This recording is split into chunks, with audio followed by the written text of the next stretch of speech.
Hello and welcome to the Luxury Lounge. That's right, every Thursday we head in the lounge, we shut the door, and we air our grievances with the world. And there's no grievance that's too big or too small or too frivolous. It's your grievance. That means you're correct here in the lounge. That's the beauty of the lounge. It's called the Luxury Lounge, but it doesn't have to be a luxurious complaint. The luxury is having the lounge to complain in. It could be small, it could be big, it could be a big money complaint, it could be a small money complaint. You're here. Send it in.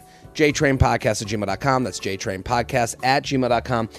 And if you're listening right now, I'm in Vegas this weekend. Would love for you to come out to Vegas. We got live shows. And then here's the deal. I'm coming to Perrysburg, Ohio, Vancouver, Irvine, Indianapolis, Oklahoma City, Nashville, Tennessee. Those are all on my site right now. The Europe dates have been released. I'm very excited to come to Europe. You can buy those tickets now. We'd love to be in a position to add shows. You know, if you're in London, that's a place where I'm looking to, so buy now so that I can know, maybe we add a show, maybe you bring the group chat, assemble it. Assemble the WeChat, as you call it, right? You guys WeChat instead of group chat. So Dublin, Belfast, London, Copenhagen, Amsterdam, Berlin, Norway. It's a tour, baby. Norway. I loved how you Oslo. changed the pronunciation on Norway. this. Listen, I'm going to Europe. You're a game changer. I'm going to Europe to change the game, okay? I'm going. Listen, if you like what I do on the podcast, I would love for you to come to the live show. I'm so excited to come to Europe. So JaredFreid.com for all the tickies. Assemble the group chat. If you have a friend that you're like, I don't know. If you're friends with them, they're going to like, if you like me and you're friends with someone, they're going to like me too. This is the transitive property of comedy, baby. So I'm very excited about all that. Very excited about today's guest. Hilarious comic. He has a new special out on YouTube that you can literally watch right now. It's going to be, Shelby, you're handling all the, posting and stuff. We're going to put the link to the special on the description of this episode. It's called Substance. Matt Ruby, thank you for coming on. Thank you for having me. Great to be Pleasure, here. per usual. Yeah. How are you? Explain. I love what you've done. I love that here's what it is. We now get to be direct to consumer. Mm-hmm. So, people come on this show. They sell their wares, right? They want to say, I made this thing. Go enjoy it. Like, we're asking for the smallest amount in the world. Well, also, if you're proud of the thing that you made, you're like trying to give people a gift by promoting it, as opposed to, like, sometimes I get caught up like it's being selfish for me to come here and plug something. But like, I think we made something really good. I want people to see it. Like, here, I think you're going to enjoy it. So why would I hide this from you? Absolutely. And you did something very creative, which I love, because listen, the podcast world, it is no barriers to entry. Anyone listening can start their own podcast, and anyone they can get, they can call Shelby up, and the Prince of Podcasting, Shelby, will be ready to make them a podcast. Well, you can make these happen. It's not like you have to go to big podcast and knock on the door and no more barriers to entry, no gatekeepers. It's up to us. That's right. And lack of gatekeepers, good thing, bad thing. Some would say more filtering is required. Right. We've gone back. Yeah, we've just offloaded the filtering mechanism to individuals. Right, and that gets a little weird. So what I love is that some people start a podcast and they just have nothing. You have taken the stand-up special and done something cool with it. Thank you. Explain Substance, and it's on YouTube right now. Go watch it. It's gonna be YouTube.com/Matt Ruby, and it's 4 sets filmed 4 weeks apart at New York Comedy Club in the East Village on 4 different substances. So I do 1 high, 1 drunk, 1 on shrooms, and 1 sober. And there's documentary footage leading up to the show each day. I love this. I'm such a fan of this. You're taking a shot. Also, people are getting to know you through stand-up. Totally. Sometimes stand-up can be so stand-up-y that you're like, I don't know this person. Totally. This is you are a substance person. I don't know you as a drinker. No, I got more fucked up. I hope we can curse here. Yeah, you can. I got drunker than I've ever been on stage before. I didn't remember a word I said. And really? The next day I had to listen to my set back in order to know what was said. Horrifying. I fell down the steps on my way out. Like, I was because I was like, if I'm going to do this special, I got to go for it. Well, I can't just have a couple drinks. I can't just have like a couple puffs of a joint. Right. It's like the whole premise is like you're going for it. So it's like it's a little bit like Jackass meets Michael Pollan meets like a stand-up comedy special. I love it. Is it the same material all 4? Or is it different? I change it up. There's a couple jokes or bits that get repeated just so you can see the contrast, but the material is different in each set. And I'm like a totally different performer in each set. As part of like the reveal is like, oh, like this is 4 different people. Wow. I mean, How many drinks do you have? That was what I was wondering. Like, how many drinks do you have? I brought a breathalyzer, and really? before I went, I blew a 0.15, which is like legally drunk is like 0.08 or 0.10 or something like that. And then I had 2 drinks after that, and they brought me a drink on stage. See, I love the commitment to the bit. That's a commitment to the bit. That's it. To me, it's like the whole point was I had to go for it. I couldn't just... What's the major difference between the sets as a performer? I mean, drunk was the most painful for sure. Like to watch? To be in the room. There's funny moments. It's entertaining. It's compelling watch. It's good TV. It's good filmmaking. In the room, in the moment, there's like a real like loss of control. And it makes you realize how much usually there's like the performer and the audience, and there's sort of like, oh, this guy's in control. He knows what he's doing. Right. It was like this equalization of like we were kind of all in something together. See, that's the thing. People always say to you, oh, do you get drunk before shows? I would need to have a drink. And then what people don't understand is like, no, I need to be, steering the ship a little bit. They lose faith in the captain.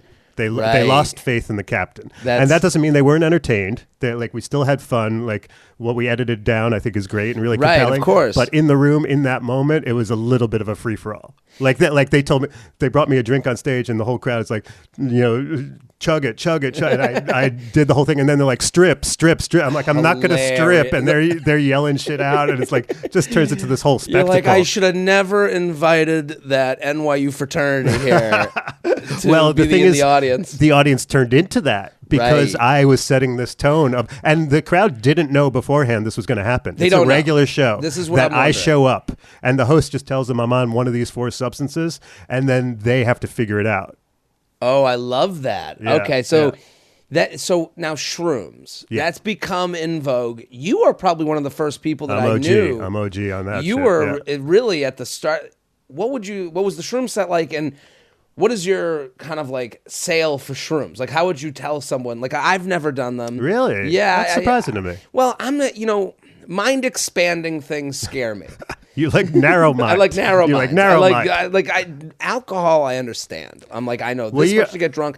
I know what type of drunk I am. I know that I'm a boring drunk, kind of. Like, sure. I'll be on the phone. Like, I'm not really, like, I'm not one of the things I think the special reveals is, like, how different, like, we put alcohol and mushrooms and lump them into the same category. It's insane. They're such different things. That's so funny. And like for shrooms, any like hallucinatory drug or whatever we call it, like you got to come to it on your own terms. You shouldn't be doing it. Like you got to be in the right mindset that you want to do it. You got to be in the right setting with the people that you should. Like when people have a bad trip, it's always like, yeah, well, you were at a music festival with 18 people you don't know, and you had to find your way to a tent at midnight and just fell asleep on a fence while everything was going crazy. Of course, you don't like that drug. You did it wrong. It's funny you say that because like alcohol, you go, I'm having a bad day. Let me ease out of this bad day with a drink. Let me ease off. Right. I guess shrooms is not there's people now who are microdosing and stuff. Even within the special, I'm advocating for going for it, doing like a real dose of mushrooms. For me, it was like I've done them since I was a young guy for decades. Like it's sort of broke down like some of my own ego stuff. You see the interconnectedness of the universe. It's sort of like to me, it's a lot more compassion and empathy for the world around you. You get your mind kind of opens up to like, oh, I'm a bit of a control freak. I like all this.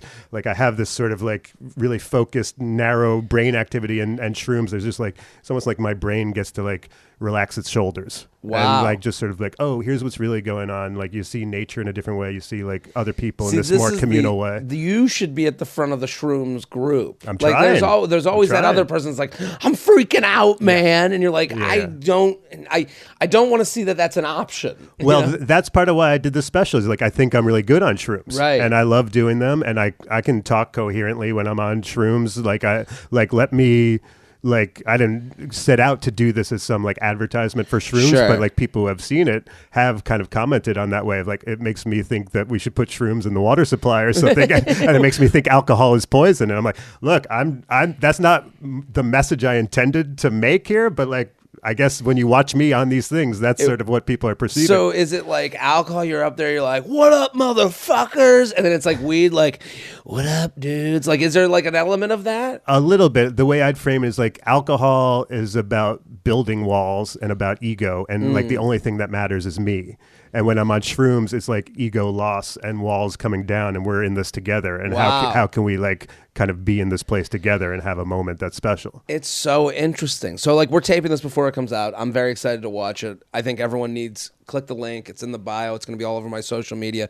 YouTube.com/Matt Ruby. It's called Substance. Is it going to be like, is it episodic or is it No, we're doing it all at once because I think the way they all play off each other is pretty essential too. Very cool. I may at some later date put like the drunk one up on like like with commentary or something, because like it made me feel physically ill to watch it afterwards. This is the thing about stand-up too. Like you know, listening to your own stand-up is the hardest part of it, and it's like a third of the job. Yeah. Like the going up on stage is 1/3, and then you got to go write, and then you got to go listen. I had some after that alcohol set specifically, because that was the second one we filmed. I was having like some existential dread about like, what am I doing? I'm filming myself.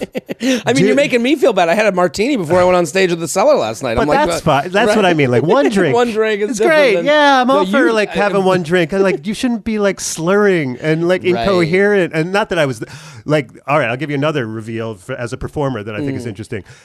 Like, because we film me after I'm on stage. Like afterwards being like, whoa, what happened? And talk about that.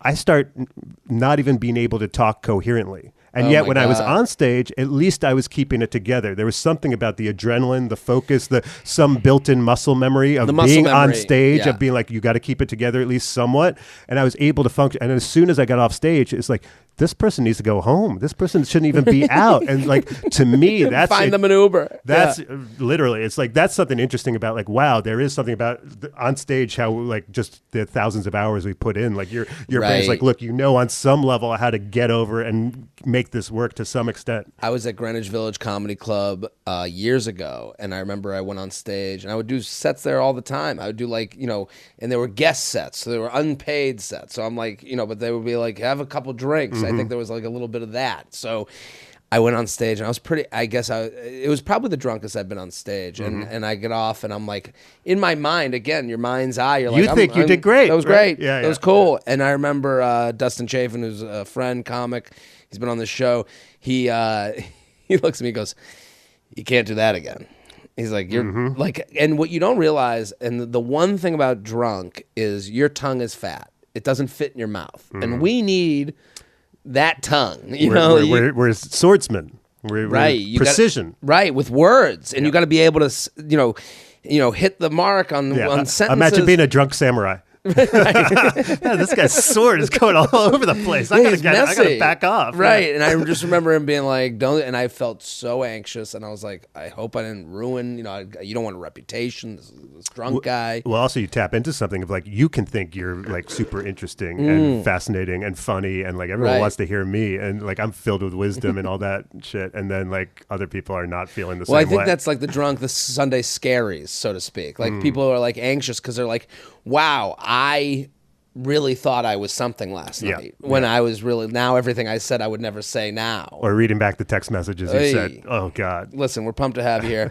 Everyone go check out the special, youtube.com/Matt Ruby. Let's go to the lounge. You ready? I'm ready. Let's do it. I'm going to do my complaint. Hit the music, Shelby. Jared, he has some problems. Jared, he's got some issues to do. Get off his chest right now. Jared has a lot of issues. Jared has a issue with a lot of things that we can discuss. Can you relate to the problem now? Listen, man, I do a lot. I gotta sing, dance, and dust here. Before we get into my complaint, we're sponsor people. Start the year off with a rocket in your pocket with Joy Mode's Sexual Performance Booster. Their Sexual Performance Booster enhances sex drive and blood flow, resulting in better performance. ED prescriptions can come with all sorts of side effects, and over-the-counter gas station pills are sketchy. That's why Joy Mode was created. They knew they could do better than everything else on the market. It's easy to use. 45 minutes to 4 hours prior to sexual activity. Tear open the packet and mix with 6 to 8 ounces of water, just like your favorite electrolyte packet. You'll notice better blood flow, better erection quality and firmness, and increased sexual energy and drive. Boom, that's it. I will say this. If you're a woman listening to this, You get this for your guy. It kind of like just enhances everything just by nature of taking it. Just by having it involved in the process. Hey, take the joy mode. Now you're both on the same page. It's like scheduling a fun sexual experience. I love this for everyone that's listening. So want to spice things up in the bedroom, boost your sexual performance, and do it naturally without nasty prescription drugs? Joy Mode is a special offer for my listeners. Go to usejoymode.com/JTrain or enter JTrain at checkout for 20% off your first order. That's usejoymode.com/JTrain for 20% off your first order. Or you can enter JTrain at checkout, 20% off your first order. Thank you, Joy Mode. So we love that. Here's my complaint. I posted a video that went a bit viral on the TikTok as things go. Congratulations. Thank you. I am now president of TikTok. I have the algorithm gods have bestowed you a thunderbolt. Totally, I agree. So we put up these videos to be watched to gain followers. Right. So there's this with gaining followers. You're also with gained attention. You get gained hatred, and comments. What bothers me so much is the need for everyone on the internet to take a video and need heroes and villains. The tribalism. It's really crazy to me. The video that I put up was from Addison Improv. A guy in the crowd goes, "Are you Jew?" I saw this. Right. Yeah. So it's a funny, again, are you Jew? Considering context of also a foreigner, right? Presumably, it's at a comedy show. Right. Why would he yell out if he's actually a white supremacist? Right. This is a terrible way to go about it. Right. The idea that this guy, are you Jew? He showed up to the show. He saw the poster. He's like, I'm not sure, Freid. I think. It's just insane. And again. He said it, I did a Jewish bit, and it was weird that he said it because I just did a bit about being Jewish. So I don't think he understood anything, but he just goes, "Are you Jew?" Right. And then I was like, that's funny to make fun of, "Are you Jew?" I'm just going to stop the sentence. It's a funny sentence. It's a funny sentence. That's it. That's the thing. Everyone in the room's having fun. Everyone's laughing. Yep. I enjoyed the moment. It was really fun, and the guy was cool. I don't hate him. I don't hate anybody. I love that everyone. I don't understand how someone could watch that video and find a way to go, it's scary out there. Yeah. And then that side. And then the other side that forms is, what's wrong with "Are you Jew?" Well, are you? And you go, how do you people exist? And it's so bad because it's a waste of time. It's a time suck. These people don't exist in real life. The people that take sides and make a fun moment not fun, they're not out there. Well, isn't it so weird, people. In the room, in that moment, how much fun and joy that moment brought to everyone in that space versus what it becomes when it's put online? It is crazy to me. And it makes me angry. I want to go visit them. I want to go and go. It's a good idea for a show. It's a good idea. Visiting the haters. The trolls. Hey, I want to talk to you about this. Let me just talk to you about this. It's a really good idea. Because, and you know what it is? The internet, you can find any group. So they're like, "Hey, sad people, where are you?" And it's why do you got to bring your sad parade to my fucking party? Yeah. That's what gets me so angry. There was another person, they did a video off of it where they're like, hey, I get it. Let's fight anti-Semitism, but let's not fight it with, what do you call it? When you only like your country. Patriotism? No. Ethnocentrism? What is it? No, I guess that I was being xenophobic. That's when you fear foreigners. Yes. Or hate them. Yeah. The person that made the video was like, let's not fight anti-Semitism with xenophobia. I was like, I don't understand any of these words anymore. Who are you teaching? Well, let's zoom out. All of these people making these comments are just desperate for attention and probably sad, and also have subscribed to some tribe or team that doesn't even exist in reality, that they're seeking this out. Right. What, who are you going to win? Right. What is the end game here? But that's the whole thing. It's you're saying exactly what I feel, what most people feel. If you comment on a video angrily, you're a sad person. Yes. You have but you're seeking connection in the cheapest form of I hope this pisses you off, right? Anonymous online person who I'll never meet. I'm sorry. It's so annoying to me. You need a hug, right? And that's the thing. I want to go to that person. Yeah. And go, we all think you're sad, right? You're not helping. Right? Like you want to visit everyone. You need to show up at their door and be like, I think you need a hug. I think you need a hug. Like I think you need friends. I think you need to like get off the internet. Like, totally. And I'm on the internet to me, in my opinion, when I put things on the internet, they're always for fun. I always am thinking, what's the fun thing here? Well, I think you're tapping into the other thing is like intention. I think we've gotten to this weird place in society where intention doesn't matter. Right. And I'm like, well, wait a minute. Did he say this at a comedy show where everyone was laughing? Or did he say this at like a white pride rally with a burning cross behind him? Because that context is going to change how I feel about this statement. Right. Did you show up at a Klan rally and he was like, are you Jew? Right. Like now I might be on their side. Right. Was it at a comedy show where he shouted it out in front of 300 people who are all laughing together? Then like I think it's just like an innocent thing. That's the thing. They're only there to make me feel bad.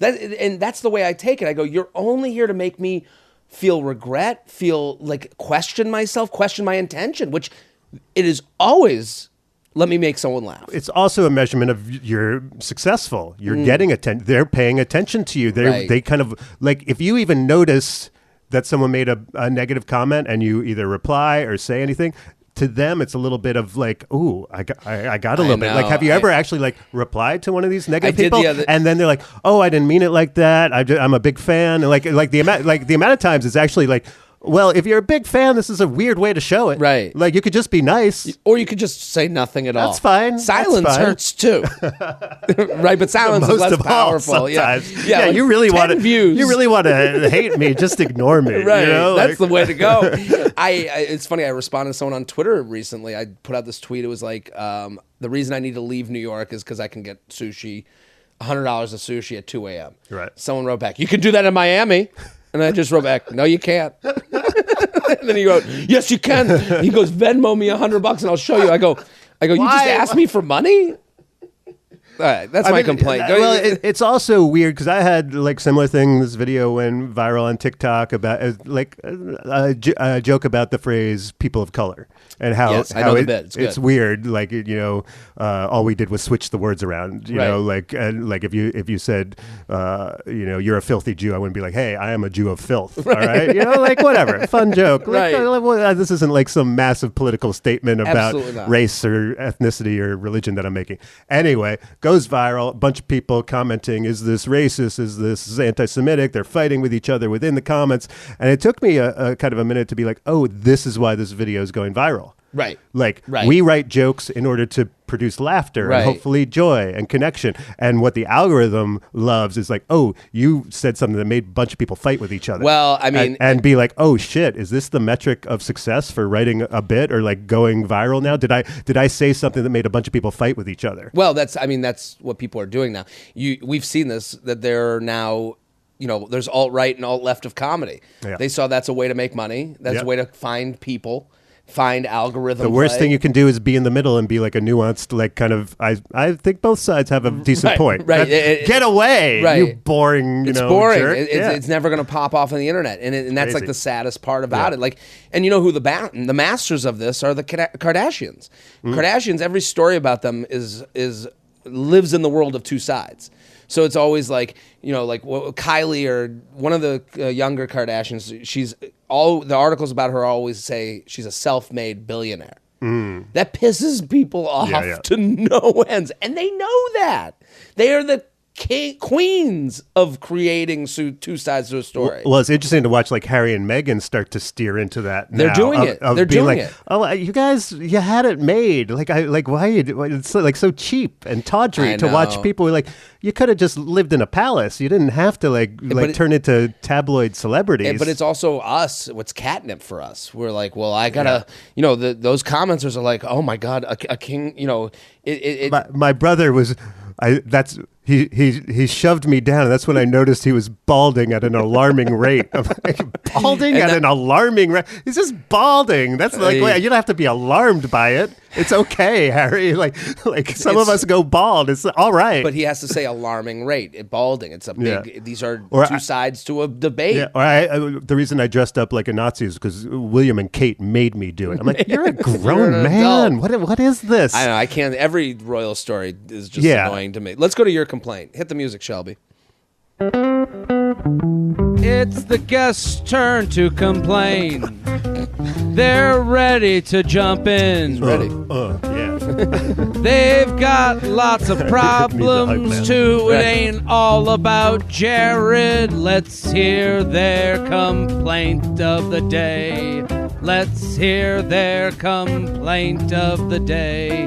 They're invited on the show to have some fun and complain with you.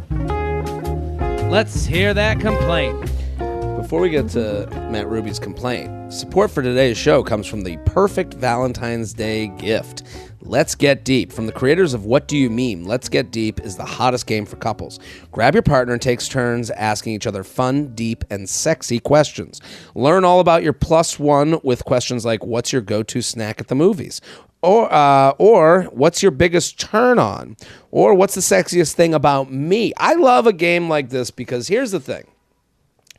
All of my podcasts, when all the shows that I create, they're user generated. I put myself in a position to be asked the questions so that we can have fun, debating the topics. You're an interactive guy. That's right. I like to. I socialize.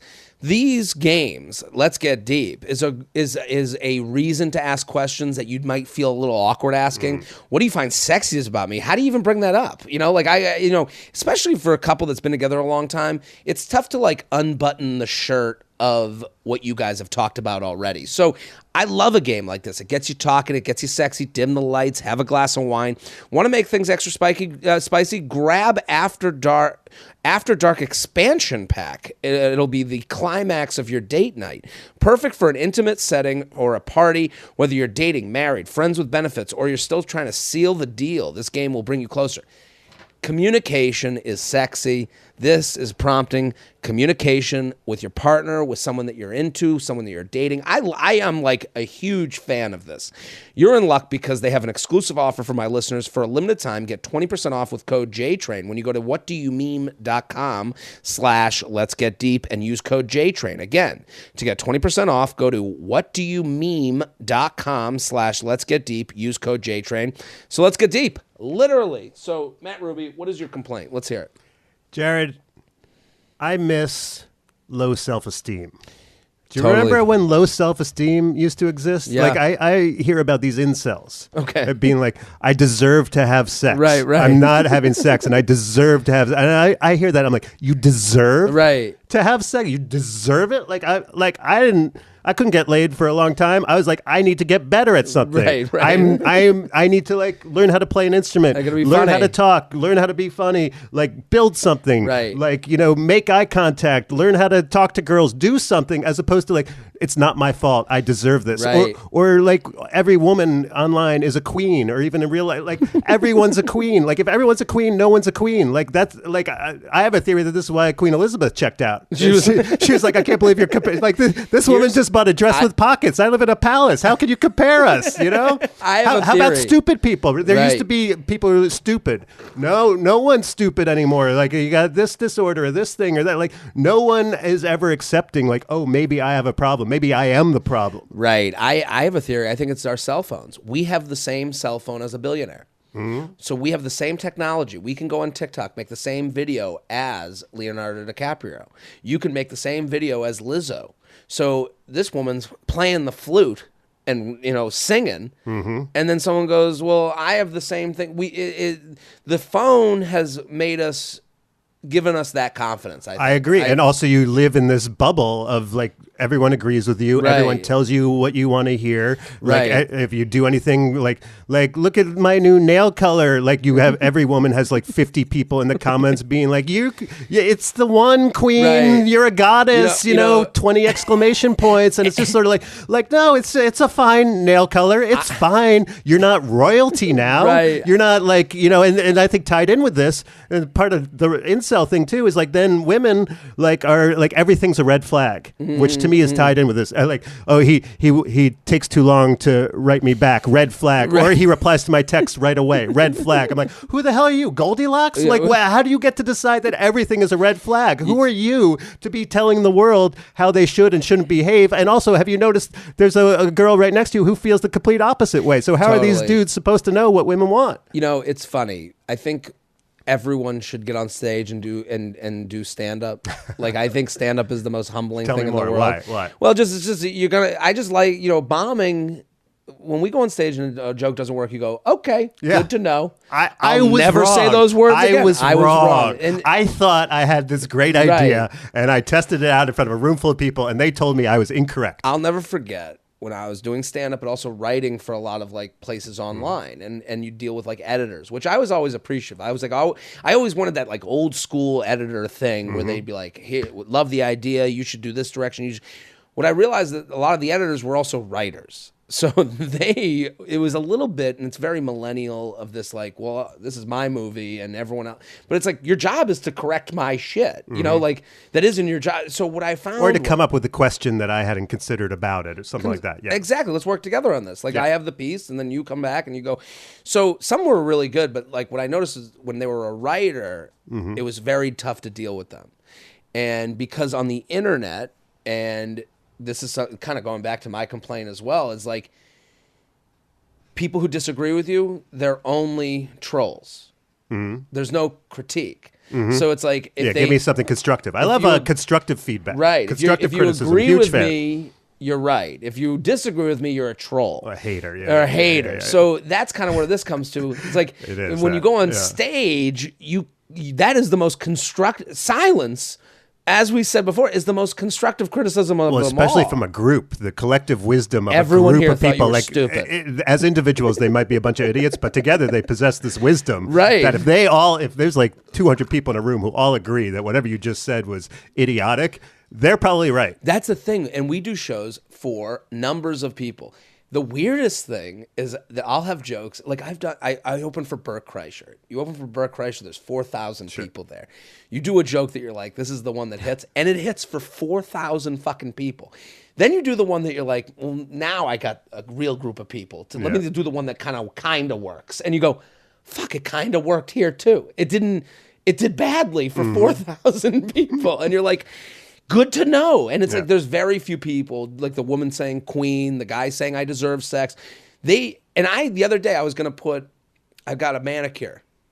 And I was like, I get manicures. Impressed. I'm impressed. A big manicure guy. Mani-pedi? You get mani-pedi, I go, well, I switch off. 1 week manicure, next week pedicure.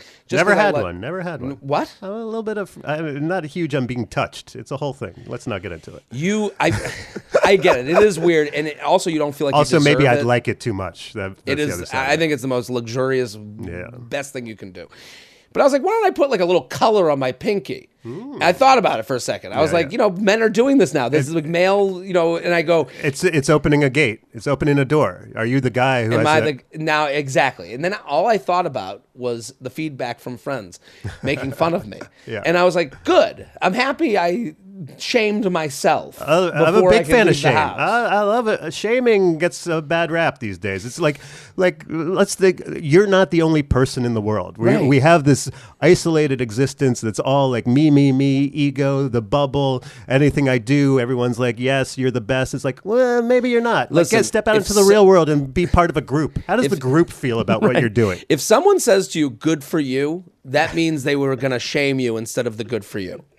Because I kept imagining someone being like, good for you, a little nail polish. And I was like, oh, that would be like horrifying. So let's get to the complaints from listeners. Matt Ruby, youtube.com/Matt Ruby. It is called Substance Special. You're going to love it. Again, you called it a gift. I agree with that. I love the idea that someone right now is like, what am I going to do tonight? Pop on Matt Ruby, youtube.com/Matt Ruby. Go watch, like, comment, tell them you came here from the show. Let's get to the complaints. You ready? Airplane seats are not diaper changing stations. Jared, I write this having just landed from a cross-country flight in which the parents seated next to me decided to change their kid's diaper directly on the seat.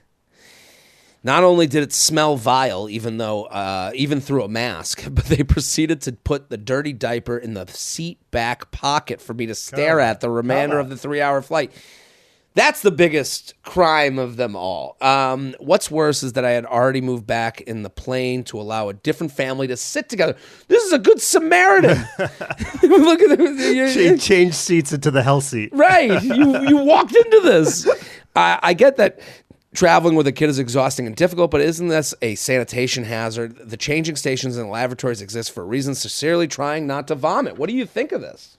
I mean, it sounds terrible. Like, I'm trying to think of, so what they should have done is gone to the bathroom and changed the baby's diaper. Change the baby there. in the fucking bathroom. But like, is that, I'm just playing devil's advocate. Sure. Is it hard to change a diaper in an airplane bathroom in a way that it's not, I mean, at the seat is, none of this is my ideal. None of this is ideal. Yeah. Right. Like, I'm just wondering, like, do parents normally change diapers in airplane bathrooms and it works out for them? In that case, then these people are monsters. Right. I literally don't know the answer to that. I've never been on a plane and seen someone change a baby next to me. No. So I would be revolted. Right. I would go back to those other people and be like, I need to switch back. Well, this is the thing. This seat is no longer acceptable to me. Hey, the family's splitting up. We're done. Yeah. Here's the thing. And we're doing the thing that this person's doing. We somehow have given people with children some sort of accreditation that they don't deserve. Anyone can have a kid. So the idea that we're like, well, I don't want to be mean. I don't know how hard it is. Well, let me just say, if someone changed a baby, like, there's so many levels of wrong here. Change the baby on the seat, fine, I'll let it go. I guess this is hard. Yeah. I don't know if the baby fucking explosive diarrhea. I don't know what happened. When you put it in the back pocket of the seat, you're right. You have now violated the social contract. Exactly. Definitely. Get out of your fucking seat. Go to the press bathroom. buzzer. Throw it away. Be like, yeah, you can press a button and someone will come and you'll be like, look, I had the whole situation. Can you help? Right. Someone whose job it is.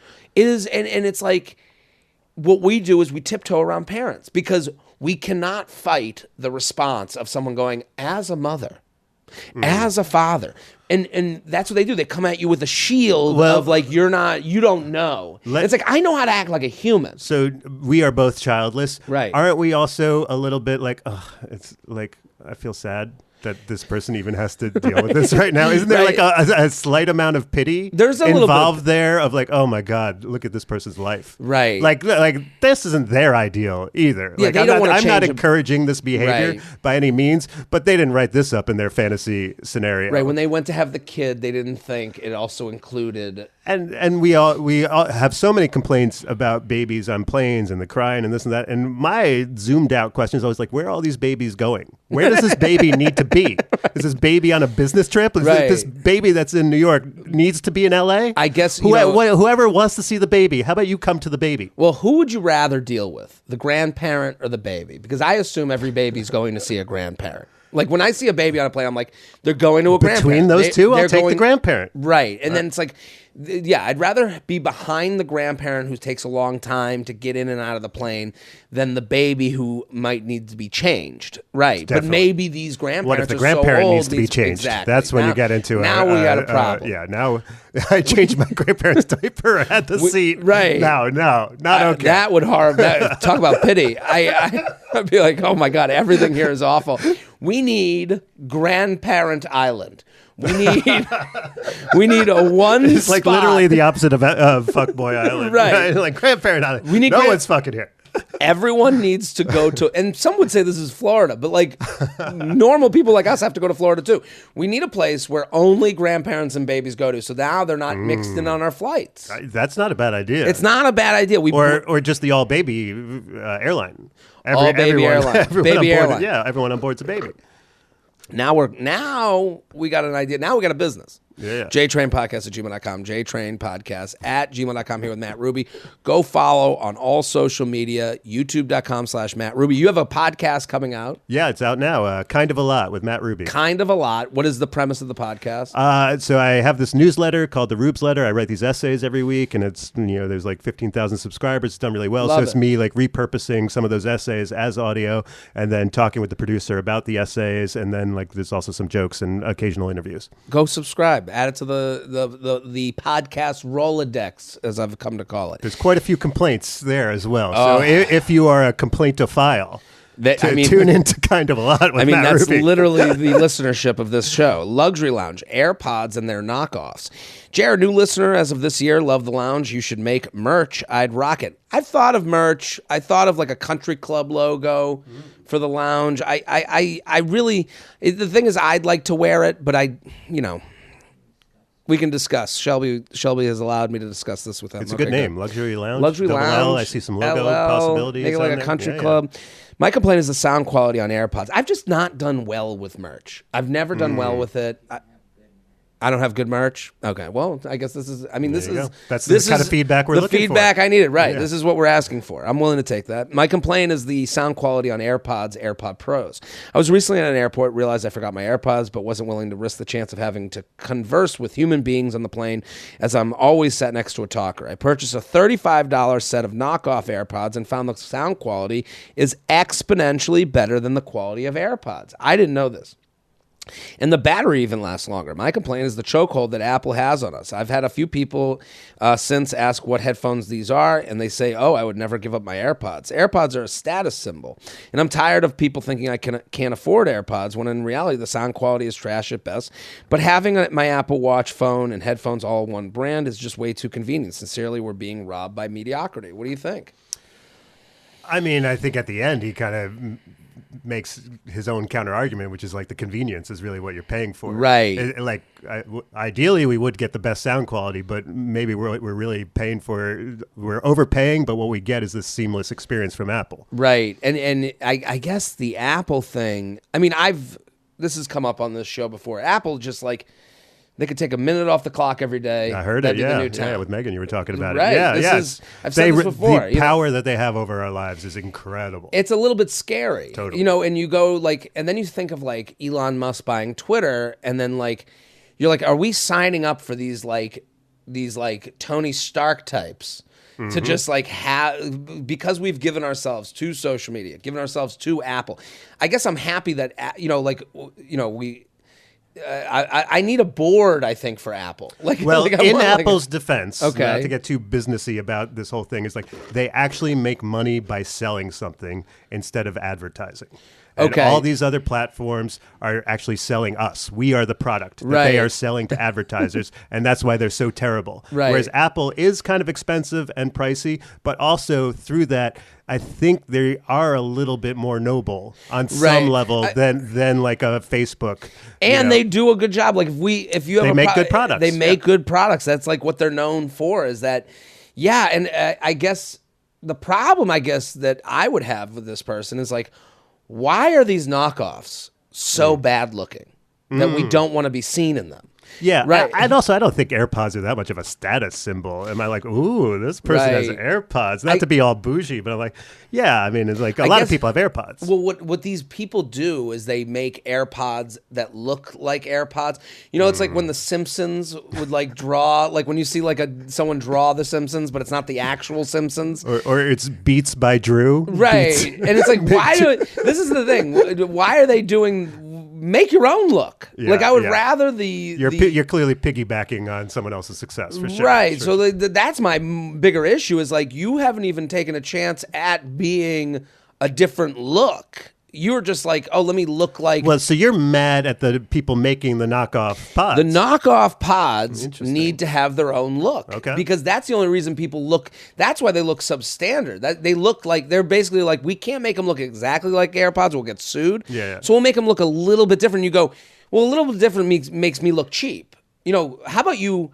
have some creativity, create a stand-up special that, like instead of just a normal stand-up special, do something different. You're this, you have not one designer. Be the youtube.com/Matt Ruby of your product. Right. This is my, because what this guy is saying is correct. You see someone in the Walmart version. You're like, well, why wouldn't they just go on their own? I guess it's too big a chance that, there's no creativity. I guess I've never looked at someone's headphones and made like a big judgment about who they are as a person. If a woman showed up to a date in the wrong headphones, I am leaving. I am gone. Well, this is like Beats by Dre was like infamous for being like really inferior sound quality, yet charging way more because it was like this cool product and all the marketing and advertising. And it's just sort of like, I think a lot of people don't even care about sound quality anymore. I think also if you're just listening to podcasts, I don't know what people. Yeah, exactly. They're paying more for the look, I guess. But Beats by Dre took a chance. They were like, "Fuck sound quality. Let's have a look that's different than the AirPods," and they're winning for that. And how crazy is Dre, this brilliant artist, one of the best producers of all time, has probably made like a couple $1 million off the music and a couple $1 billion off these inferior headphones that he marketed. Like, Talk about like like sort of a microcosm of capitalism in the society we live in. JTrain podcast at gmail.com, JTrain podcast at gmail.com. Luxury lounge complaint, war of the open window at a coffee shop. Feather, Jared. I love this already. This is actually... That's the way you subject line for a complaint, right? Right. This is a very good one. I'll get right into this. I'm currently at my favorite coffee shop in Denver. I come here quite frequently. Today it is 19 degrees and snowing out. A regular customer, an old man, is insisting that we open the garage door window thing to the outdoors so he can sit on their sort of, but not really, enclosed patio.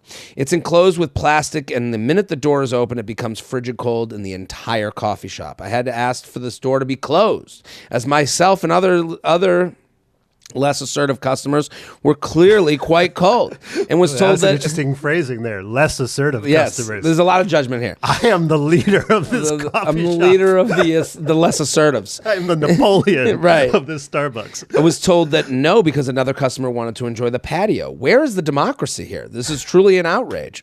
I think I speak for everyone in the coffee shop that we didn't plan to work in Arctic conditions today. Instead, we imagined a nice, cozy coffee shop where our shoulders and bare skin could roam free. Instead, one customer is controlling the temperature and comfort of an entire coffee house. A dictatorship. Right. Shouldn't anything under 40, let alone 20 degrees, be a no? I'm sorry, our patio is closed today sort of situation. Thank you for very much for addressing this. If you so choose, I choose to address this. What do you think?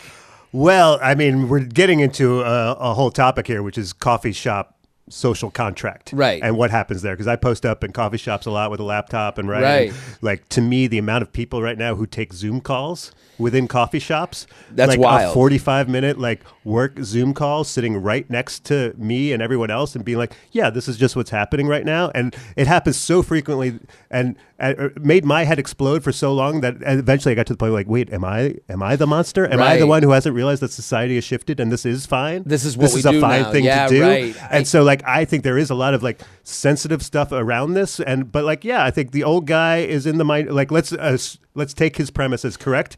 That old guy is a jerk. You don't get to make everyone else be 20 degrees just because you prefer it when there's 40 other people in this coffee shop who don't want it. However, I have a theory. Okay. I have a theory. This old man is a plant by the owners of the coffee shop who are sick of all these laptop people posting up for 5 hours at their coffee shop and preventing circulation of traffic in their coffee shop. So they set him up there to make it cold, to keep people moving so they could sell more coffee, because it's too much, laptop people. We've posted up for too long in these coffee shops. This isn't a co-working space. This isn't a WeWork. We're not paying them $500 a month to sit here and get our work done. We pay $3 for a cup of coffee. Keep it moving. You're QAnon. You got conspiracy theories. That's it. Yeah, I think that's a fair conspiracy theory. Like, I think that's a fair theory. And then the owners could be like, it wasn't our fault. It was this old guy. What can we do? We just want to be polite. You know what we crave? By the way, you could leave. How old are you, Matt? I'm old. I'm 49. 49. Yeah. I'm 37. I think our generation. Let's I love being lumped in with you. I'll bring you in. I love being lumped in with you. Yeah. We love rules and efficiency. Personally, I do. Yeah. I think that's like a big thing for us. Like I've noticed order. Yeah. All we want is all this place has to do is name a temperature. Name a temperature. And they're in Denver, so we know that people deal with cold weather there in a different way than they would in LA. This wouldn't be open in LA under 70 degrees. Mm-hmm. We get that. Denver, different story. It's a bright place, most sunshine in the whole country. Sure. The idea that at 40 degrees, this will be open and anything under 40, it will be closed. Also, the people working there, like I would want that if I worked there. This is a very gendered thing, too. Women like the thermostat much higher than men. You've read about this before, right? Right, and they're wearing less clothing generally. They're not. That's why they carry around the little sweater. That's right. Men don't carry around a little sweater everywhere they go. Just have a number. Have a number. And you're allowing... How about this? It's a temperature, and we just call it room temperature. Right. What is room temperature? What is... I believe it's 71 or 72 degrees, but don't quote me on this. But you are coming up with a concept that has existed for a long time, right. And somehow in society we've had some sort of breakdown.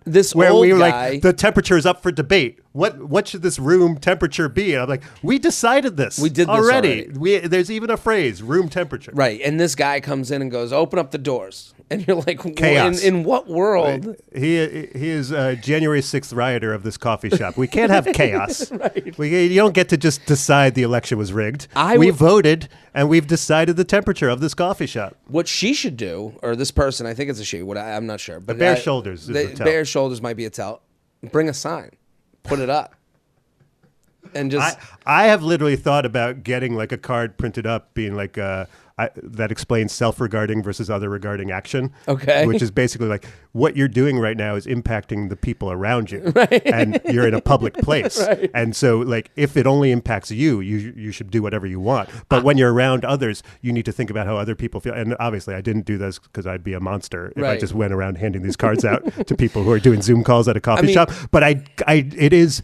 blows my mind that it doesn't occur to people that, there's other people around me right now and their feelings matter too. It's absolutely crazy. And we tiptoe around old people in the same way the baby people, we tiptoe. You go, he's an old man, he's here all the time. And then you go, I'm not That's his seat. That's where he sits, out in the plastic wrap. JTrain podcast at gmail.com. JTrain podcast at gmail.com. I want to go. How many more? We got time for how many more, Shelby? Where are we right now? We can do 3 more? Oh, shit. Okay. Luxury Lounge. Doctor's office emails.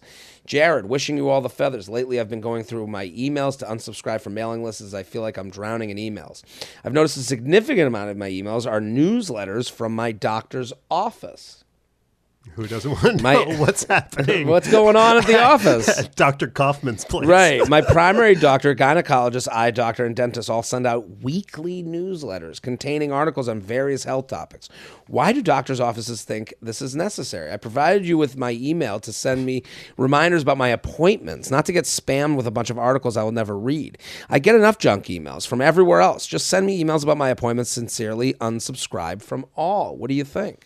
Well, I had a birthday recently, and my dentist sent me an email and a text message and called me. Called you? Left a message wishing me a happy birthday. I was like, are we in love? Right. I've texted with you more than my family. Exactly. The amount of attentiveness going on here. We live in an attention economy right now, and everyone is so desperate for like any sliver of attention they can get from you. They are assuming it's just going to a spam folder, but like everyone is just trying to get market share of your mind all the time. But it's like with a doctor, like I want to think someone in our society is above this, above this. Doctors, like, I need to grasp your attention all the time, constantly. Like, come on. No, I guess, you used to have the same doctor your whole life, and now I guess we're all moving around, so these doctors need that. Like, I hadn't thought about that. Right, we don't have like that, like... Changing health insurance all the time. Right, so you go to these... We kind of don't think of doctors in the same way other generations Yeah, old people are like, I need to keep my doctor. When they talk about Obamacare, like, I don't even know who my doctor is. Exactly. What do you mean I need to keep my doctor? I'll go up to any person in an alley and let them shove their finger up my ass, whether it's sexual or not. Just tell me I'm okay.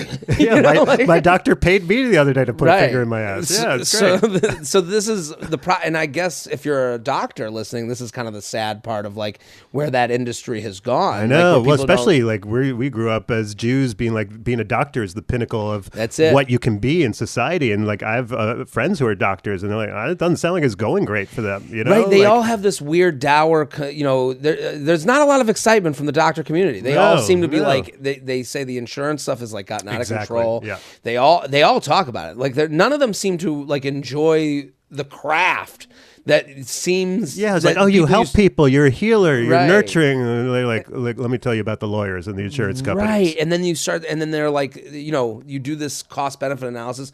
I guess the money that we just assumed all doctors were rich. Yeah, and I don't think they are. I do think they're respected, at least. Right. Or I hope so. I hope like being a doctor still gets you laid. I hope there's like I hope so too. Side benefits to it. because it would suck to go to that much school and work that hard and save people's lives, and then just have to deal with like insurance companies and lawyers, and no one likes you. And then you have to send out. You try to save their lives, and you're like, you're a shill for the pharmaceutical companies, you monster. I trust this guy on YouTube who did some Googling. Right, and now you have to sign up for form newsletters that you really didn't even write. You know, I know what these newsletters are because I used to work selling life insurance. This Chat GPT is probably writing these things now, Absolutely. right? These are all form. They sign up, they pay for a service to send out their newsletters and act like, here's what you got to know this week. And maybe there are, little tiny tidbits of. Well, this is also us as comedians thinking about the audience. Who is this for? Who really wants this? Who wants to read this? Who is excited about it? Who's like, oh, the email from my doctor showed up. I can't wait to scroll through this. It's like, who are we doing this for? Produce content that people want. Well, otherwise, leave them alone. What do I want from my doctor? I want, it's been 6 months. Make an appointment now because we are stacked up for a month. Send me a coupon. Just saying, doc. Little coupon. Send me, a coupon. I think because right now I'm in the position I need a full body check. I need a checkup. I need a checkup. Okay. I need a physical. I can't believe how lost I am. How are you lost? I think you know that part. Where do you get off the path? I went to the place where I've gone to get physicals in the past. Yeah. I went to their website. I called them. Yeah. No one answered. I left a message. No one responded. This is making me realize that because I'm like, I'm getting to subscribe. You need to go to this guy's doctor. He won't leave you alone. But the newsletter doesn't do shit for me. That's not telling me. Like, I would much rather. Imagine you reply to the newsletter and no one gets back to you. Right. Hey, can I have an appointment?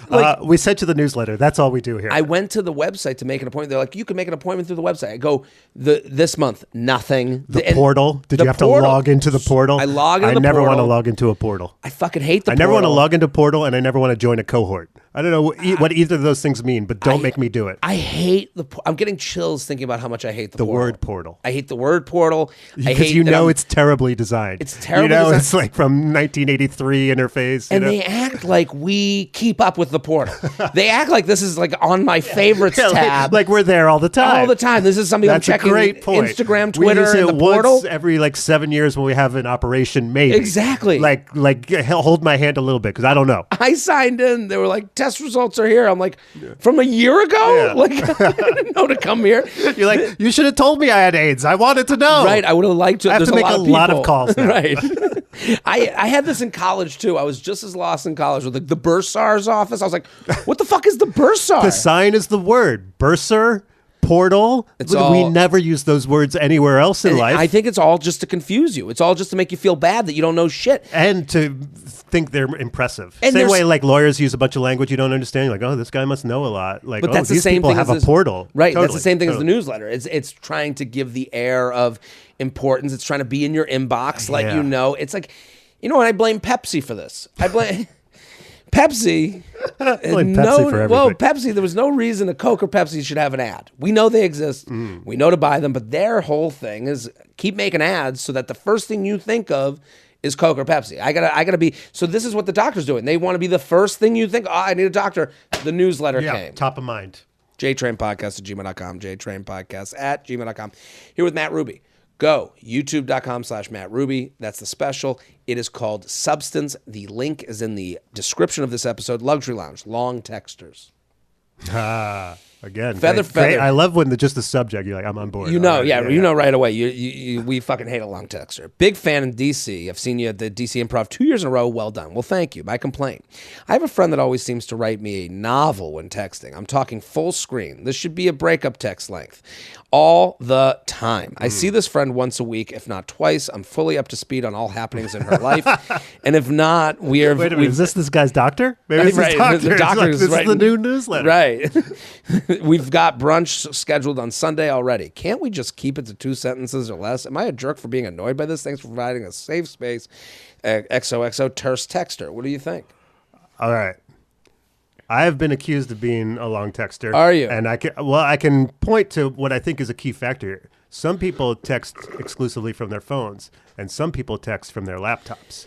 The laptop I am a people. laptop guy. Yes. And so what seems to me sometimes like, oh, this isn't that long a text. Right. I can tell, oh, this is a person who's on the go or just on their phone, and we have mismatched attention spans right now. You're totally right. The laptop texters are a different texter. Really, what I want to do is email, but nothing makes me sound older than emailing. Right. So I got to play the game of this is who we are as a society now. This text but could have been an I email. like to write. I'm a good writer. I'm florid. I'm loquacious. I will speak at length, and I have things to say. Right. But like this person is like, true, cool, thumbs up. And I'm like, I get it, and like, yeah, I think you got to have a conversation. Right. Also, just play along. I don't know what's the real harm that's happening here.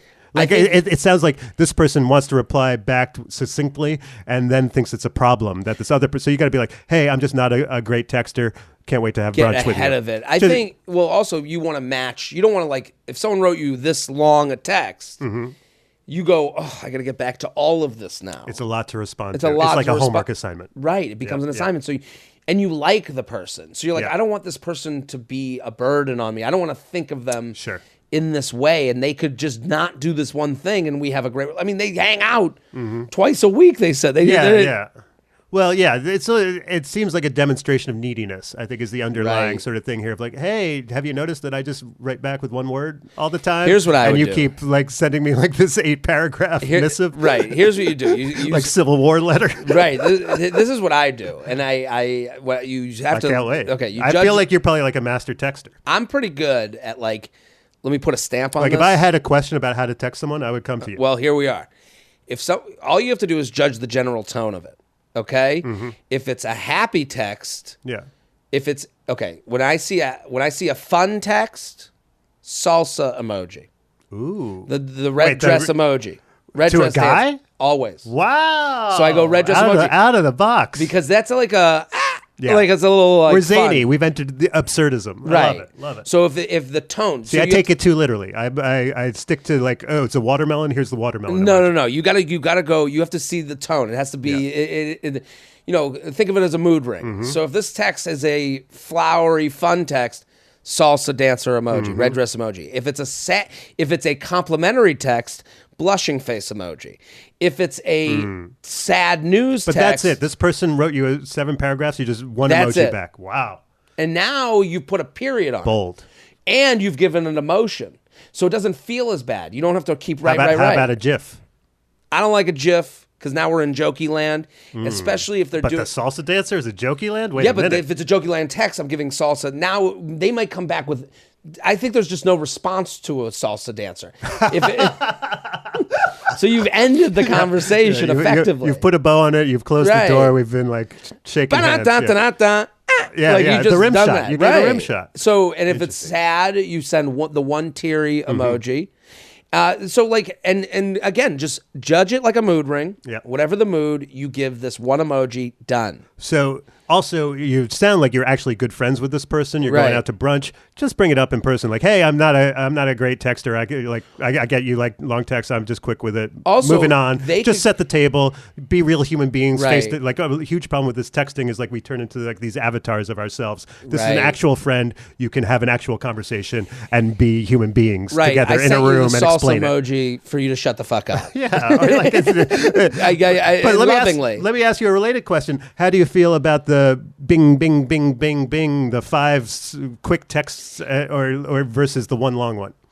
To me, they become one long one. I just smush them together. But sometimes I don't know if the person's done. I'm like, are you done? Is this still going? Do I reply now? Do I wait? That's the problem with texting is this immediacy that you're being rude if you don't get back right away. And I like to get back right away. Me too. But then sometimes that makes you seem too eager. Oh, I gotta play it cool. Not even someone you're trying to hook up with, a friend or whatever. It's no. I'll make them wait. I'll let them sit on it for 20 minutes. My biggest issue with leaving a text there is, one, I see that number. I'm so addicted to my phone that I see the little red thing in the corner and I go, it's someone else texting. It's the same one I just looked at. So have you ever tried black and white mode? I can't. I tried, and I'm so addicted that it made me angry. It makes you realize how important the color is. But the color is the candy. Right. I need the red. It's got to look like a slot I'm not going to live a life without red. Red dots exist for a reason. JTrain podcast at gmail.com. JTrain podcast at gmail.com here with Matt Ruby. We got time for one more, right? I love this last one so much that I want to go to the last one. Okay. Luxury lounge. Tiramisu trouble. Shelby, this was a good one, right? We like this one. Shelby's nodding. Oh. Yes, he's a big nod from Shelby. Dear Jared and esteemed guests, I went out for a group dinner last night to a nice Italian restaurant. I'm a huge dessert person, so I was really looking forward to indulging in a slice of tiramisu at the end of our meal. Oh boy, the group dinner. It's always tough. It's always tough. Right. If it's just me and one other person at dinner, I'll usually ask the person if they want to split dessert. For a larger group, we were 6th last night, I'd rather have the dessert for myself. And if 1 or 2 people want to taste, I would be happy to share. However, I was not planning on making this a dessert for the table. When it was time to order dessert, the waiter came to our table and I told him I'd like the tiramisu. He scans the rest of the table and everyone else says they're too full for dessert. Inside, I'm happy about this because I'm such a tiramisu super fan. I saved a good amount of room for it. Tiramisu super fan. Right, one word. Let's they could have shortened that up. Tiramisu super fan. Yeah, they're a tiramisu super fan. I saved a good amount of room for it and honestly wasn't wanting to share. The waiter leaves and comes back with 6 spoons. That is a little presumptuous of the waiter. But also, is that his job? Is he supposed to do that? To presume that 6 spoons for 1 tiramisu? Well, what if he brings out just 1 spoon? How many spoons should he bring? He should say, or they, whoever the waiter is. How many spoons for the table? Spoons for the table.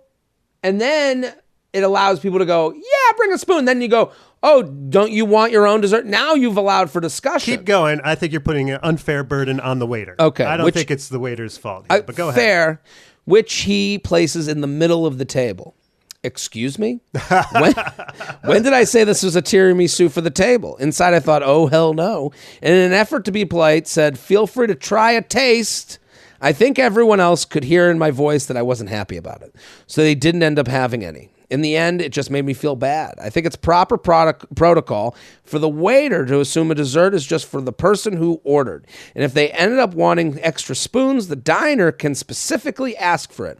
Otherwise, the person who ordered is pressured into sharing. Best dessert for 1, please. What do you think is the proper protocol here? This is a big issue. Well, first of all, the amount of complaining for someone who got exactly what they wanted is a reveal in and of itself. Well, they didn't get exactly what they didn't get to comfortably eat their tiramisu. Why not? They ate it with everyone was like, no, I don't want it. You have it. Isn't this what they wanted? But no one wants to be the baby with their bib on and everyone to go, you have it. No, you have it. They have been put in a position to defend their tiramisu. That this should have been comfortable. They saved room. They took a back seat when apps came out, and it was 6 shrimp. Someone got an extra shrimp because they were like, "No, I'm waiting for tiramisu." Right? Don't we? Unfortunately, I understand your point. I understand your point because first of all, you bring a dessert out in front of a table of people, right?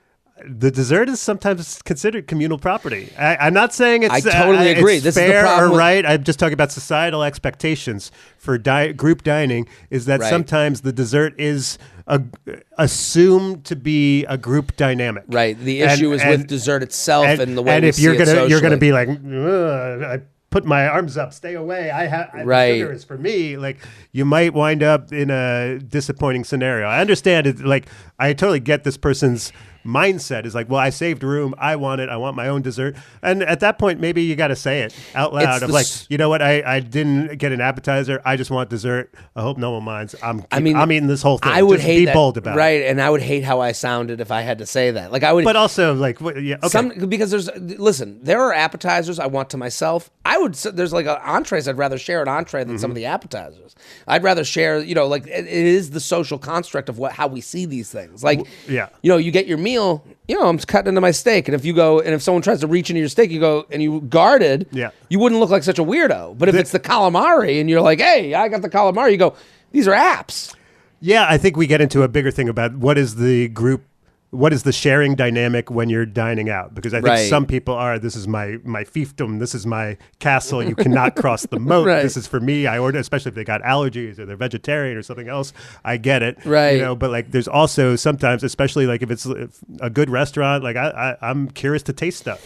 I love a taste. Like give me a taste of something, I'm in. Here's the other thing. Here's where I come Even back. with another guy, which I've heard is like can be a weird thing to some people. I'm out to dinner with another guy. Like, yeah, I would love to try a bite of your duck. My God, see what this is like, because like I don't get to eat like a fancy meal that much. This isn't gendered to me at all. Yeah, I'm not in that group. I would say on a date I would have no problem. I do think with two dudes sometimes there's a little bit of like, well, I don't know about this, man, like macho shit. Oh, I'm sharing everything. I think it might be a Jew thing. Maybe we're more okay with that. Well, yeah, we're used to Chinese food for the table. I think we're used to that type of order. I think I got to come back to the waiter. Because the waiter's job is to make you have a pleasurable experience. If you just, and part of that is to come over to the table and go, how we doing dessert? You know, you gotta do that clap move. You know, like you gotta come over, pay attention. How we doing dessert, people? We gotta make a decision, especially a group dinner. Group dinner, you're the leader of the. You know, you're the captain. What if I don't know until I see the dessert? Well, let me see the menu.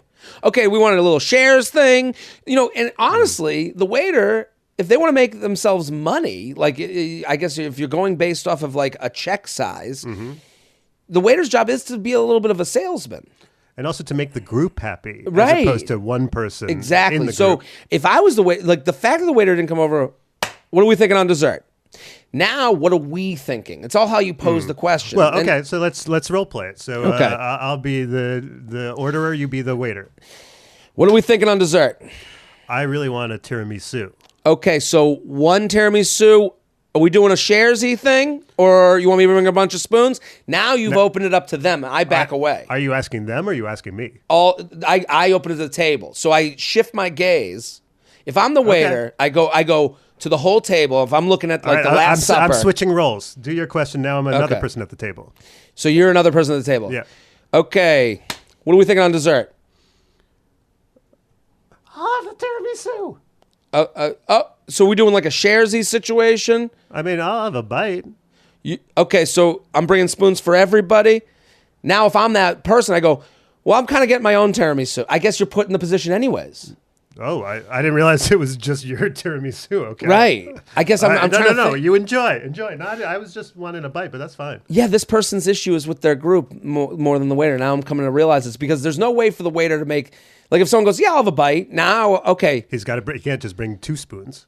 Can't bring 2. So how many spoons? How many spoons? I raise your hand. Well, okay, you're ordering the tiramisu. Am I allowed to ask them if I can bring them a spoon? Well, no. Then I would say how many spoons, and then the person who wants their own.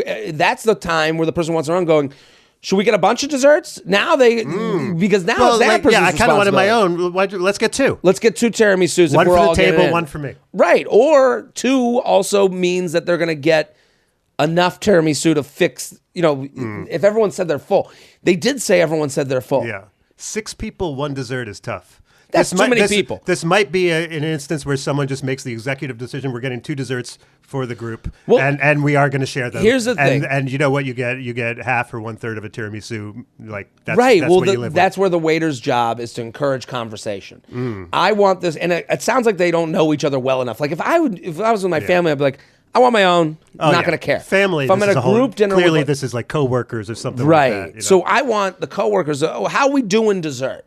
Let's just get ahead. I want my expectations. And to me, the interesting thing is like if you were talking like 11 Madison Park or like some Danny Meyer place, there is protocol for this. There is like probably a right answer for the server for what they should do. I don't know what it is, but like that would be an interesting thing to be like, what is it? Like one of these people who writes a book about how to like provide customer service at a restaurant. Right. What is the right answer here? Yeah, because I think this person was left up Schitt's Creek without a paddle. Yeah, I kind of don't think it's the server's fault. Listen, that's why we come to the lounge. We got to figure these things out. Matt Ruby, thank you for coming on. Thank you for having me. Can I give you a compliment? Please. Also, I think you're a great stand-up comedian, but I think you're like such a great broadcaster. Thank I'm you. always impressed by like you have this, I think, for how you seem personality wise, sort of like, like the Penn State kind of like frat, like this and that. You have like, you're really aligned and in tune with like female needs and sort of like social dynamics and emotional intelligence in a way that I always think is like really fascinating and interesting and leads to a lot of like what makes your stand-up interesting and what makes your podcast and the rest of what you make really interesting. So dude, well done. Thank you. I'm not good at taking compliments. That means a lot. That's why I saved it for the end. Just absorb it and that's it. I'll take it in. That and by the way, I want another spoon. Oh, yeah. Everyone go follow Matt Ruby. Go. YouTube.com/Matt Ruby. It's called Substance. Go watch the special. I'm so excited. This just to watch the drunk one now. I want to see the whole thing's a trip. It's a journey. I mean, like, I'll make it quick. The other thing about it is like it's a stand-up special, but there's a real like narrative of like, okay, what's going to happen next? Like, which I think a lot of stand-up specials don't have. Right? Like, it's just joke. Even my specials that I put out, and like I'm like, what I like about this is like you've got a reason to keep watching. Go check it out. YouTube.com/Matt Ruby. I'm Jared Freid. We're here every Thursday in the lounge. JTrain podcast@gmail.com. We'll be back next week. Boom.